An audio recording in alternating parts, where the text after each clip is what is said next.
Hi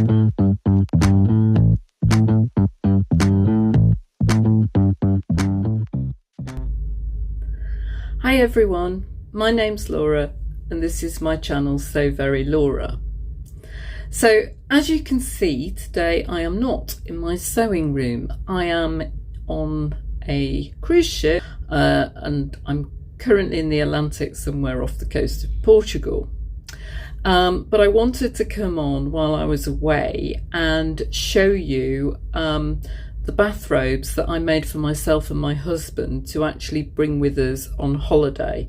So this is the Arbutus robe by Helen's Closet, and having a waffle robe, really nice just for relaxing in before we get changed for dinner when we've got in the shower and stuff. So I thought I'd just show you the two robes, and then I will talk you through the pattern and what I thought about it and a few hints and tips in case you would like to make it too. So, and I will put in some pictures of us in these. This is Steve's. It's dropped off the hanger. On cruise ships they have these weird hangers that mean you have to hook things into the loop and it's really annoying. So this is Steve's, and it's they're both made in this cotton waffle fabric which comes from Minerva, and I think his is the shade saffron, but I'll put the details down below. And he is a chest size 42 and I made him the size 16.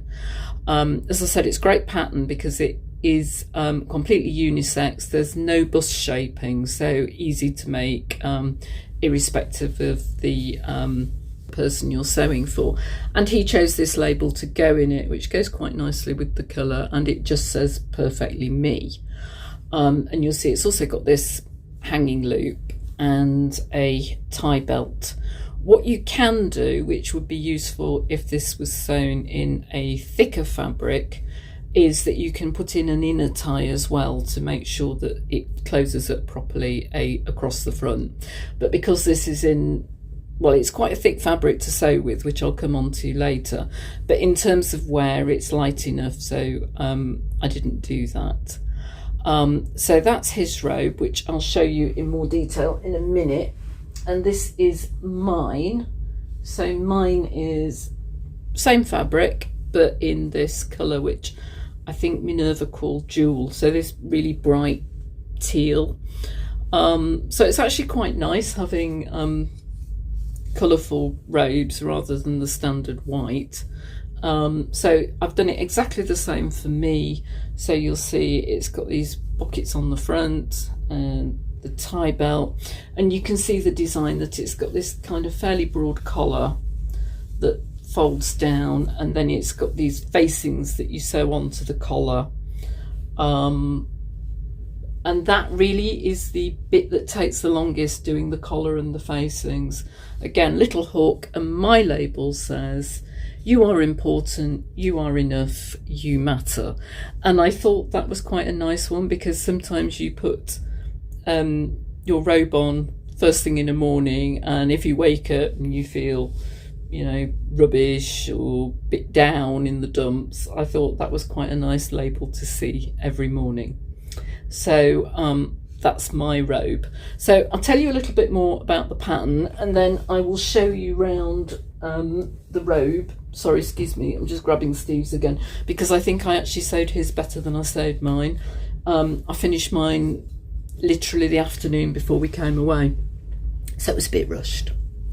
So as I said, it's a unisex robe and there's no bust shaping on it.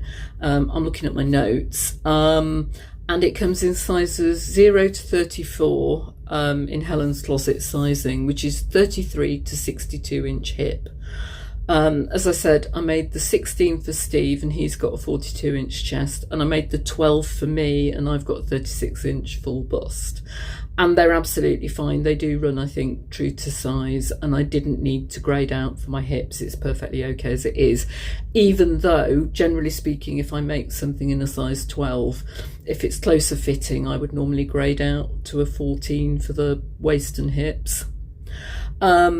And I think this is a really cost-effective pattern because you can make it as unisex, and you can make it in a variety of different fabrics. And Helen actually says on her website that she worked really hard to find a pattern that you could sew in anything from, as she says, a drapey satin right up to fleece. And I know the lovely Mandy from Make It Sew made this robe for her husband, and she made it in a much thicker fabric, really nice warm fabric. And I've gone somewhere in the middle because this is cotton waffle. And it also comes in two views, so I'll try and put the line drawing in here. So I made view B because I wanted something for kind of summery cruisers. So it's got short sleeves and it's the short length. So on hubby, who is 6'4", it comes about to probably mid-thigh. It's decent, but it's relatively short on him, and on me comes to just below my knees. And I asked him to tell me what he thought about it, and he says he really likes it, he loves the colour, and actually it really suits him because he's got kind of greeny hazel eyes. So it does really suit him. You'll see when I put the pictures in. I think he quite liked the fact he could choose the label as well.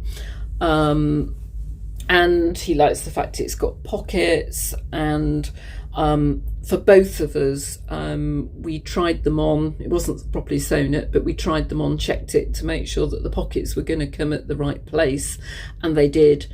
Didn't need to make any alterations to any of the length or the pocket placement or anything. So from that perspective, it was a really easy sew. I made both of these on my smaller Janome machine, which is by no means a starter machine, but I didn't use my big Janome Atelier 7 because I started this one at the Southern Social, so I had my smaller machine, and I had gone through and tested it with the fabric, and I did what I suggested, what it suggests for sewing cotton waffle. I looked it up online, and I used a longer stitch length, so I used a stitch length 3 the whole time, whether I was top stitching or sewing.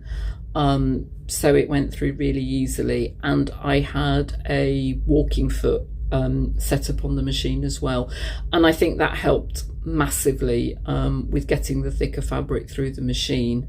And then so I finished making sleeves on that, and then I thought, well, you know what, I've set the machine up to do it, so I just made mine on the same machine, which was useful also because I've taken my sewing machine in for a service while I'm away, because it's never had one, and I've had it since 2018.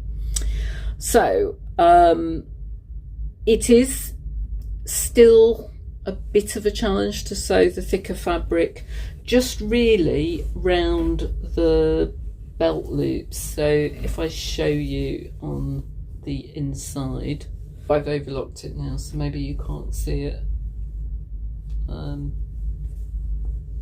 No, you can't see it because it's all overlocked in, but you're going through a lot of layers of fabric because the belt loops are produced by folding the fabric into the center, so that's a double, and then folding it over again. So you've got 4 layers of fabric, then you've got them folded over to meet each other, so that's 8 layers of fabric, and then you're sandwiching it between the front and the back of the robe, so that's 10 layers of fabric to get through.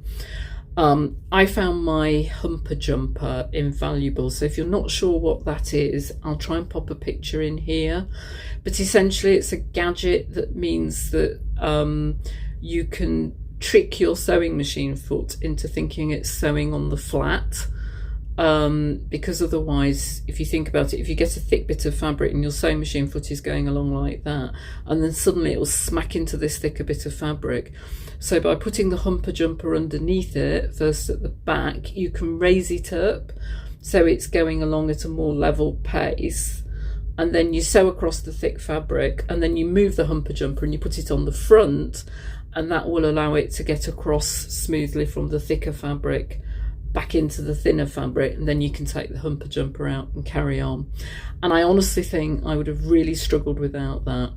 And also, particularly when sewing mine on that, I don't know why. The fabrics seem different, so whether it was because it's a different colour, I just really don't know. But anyway, I also use the hand wheel to get it over the really thicker bits. And I think it's really important to remember that we have got a hand wheel and we can use it when things are a bit fiddly and a bit difficult and the motor seems to be struggling, because it's easy to forget that and just kind of keep pressing the foot pedal and going, no, it's going to do it, it's going to do it. And I only had one instance, which was when I was doing the belt loops on mine, where it did decide to eat the fabric. And I had to take my needle plate off and unjam it, but it only did it the once, so that wasn't too bad really. The other thing you can do when you're sewing with a thicker fabric is just reduce the tension on your needle just slightly, and that also can be enough just to make it sew a bit more easily. So I did do that at one point as well when I was sewing through all these layers. Other than that, sewing machine handled it brilliantly and I was really happy with it. What else would I say was difficult was, well, not difficult, but fiddly, on the belt. So the belt is 2 pieces of fabric joined together and then turned through. Turning it through is quite difficult because you've got such a big gap between the centre of the belt and the point. So I have got prim point turners, but they're too short for this.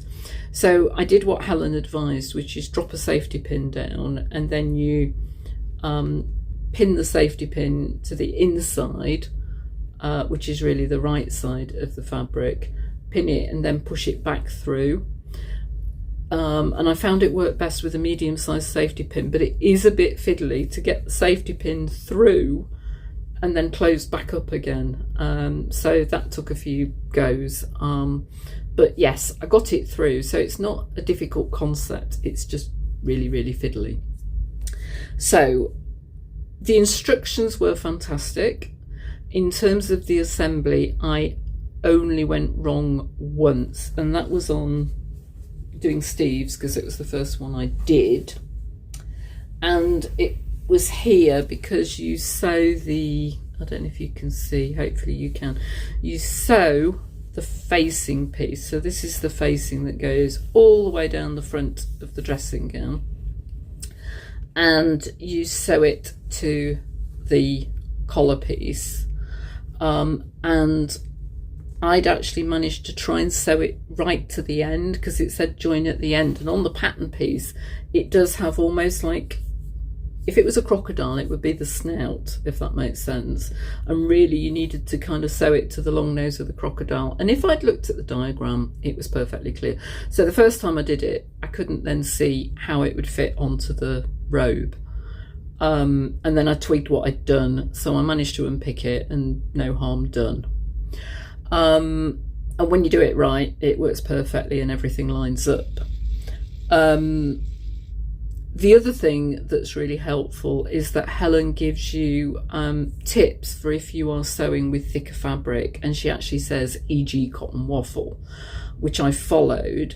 And one of the tips is to trim off on the facing. You'll see, because it's this kind of long shape, it's got the longer edge and the shorter edge, and what she advises is that you trim off 1 centimetre off the facing if you're using thicker fabric.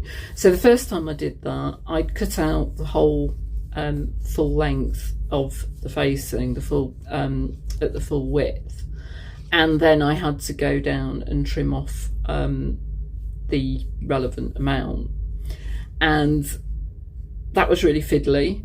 So the second time when I cut mine out, what I did was I just folded over the pattern piece, so I've still got it at the appropriate thickness if I ever want to make it again in a thinner fabric. I just folded it over and then cut it out just with the smaller distance there to make it easier, so it meant I didn't have to mess around cutting it off. So that did help quite a lot. There are also quite a few bits where you top stitch in place. So you top stitch, for example, round the collar. And what I did, again, this was advice for the thicker fabric, that you overlock across the edge of this, and then it just neatly traps in the inner seam. Now I could have hand stitched that in place, and I didn't. I chose to top stitch it, but I did manage to catch everything down, and to be honest, my thread match is so good that you can't actually tell if it's a bit wibbly. And it's a robe, it's not an evening jacket, it's a robe, so the only person who's really going to see it, apart from you all obviously, is Steve. So it's like that on the collar with this bit where you overlock it, and it's the same on the cuffs, and I just did the same on the cuffs there. And you'll see that I've overlocked it, and I've used my multicoloured thread in the loopers, which is, I think, really nice. Steve really likes it because it adds a pop of colour to the inside, so it really kind of makes it pop. So yeah, that's it really. Really quick vlog, but I wanted to show you these robes, because if you know me in person, you'll know I've been making these things for ages. And I'm really pleased with them, and yes, I would make it again, and I would definitely recommend the pattern. It's the first Helen's Closet pattern that I've done, and there will definitely be more. I've already bought the Pona jacket, and I am thinking of making that up really quite soon, so watch this space. I hope to be able to record another vlog while I'm on the ship. That might well be me going through the me maids that I brought on the cruise, because I hope you will find that interesting, and you will see that there is a massive gap in my me maids in terms of holiday wardrobe. I am wearing a me maid today. This is the Tammy handmade Niety, made in a, I think it's a cotton jersey, it might be a viscose. I've had it ages, and I got it from Material Girl Laura when she was still trading. So yeah, it is me made, and that's it. Yeah, I think that's all I wanted to say. I hope this comes out all right. I've got every light on in the place, so fingers crossed it's come out all right. And I hope you are all getting the chance to get some sewing in. I hope you're all well. Let me know if you've made this robe, or if you have any other robe patterns that you really love. That would be really interesting as well. And I will see you all very soon. Bye for now.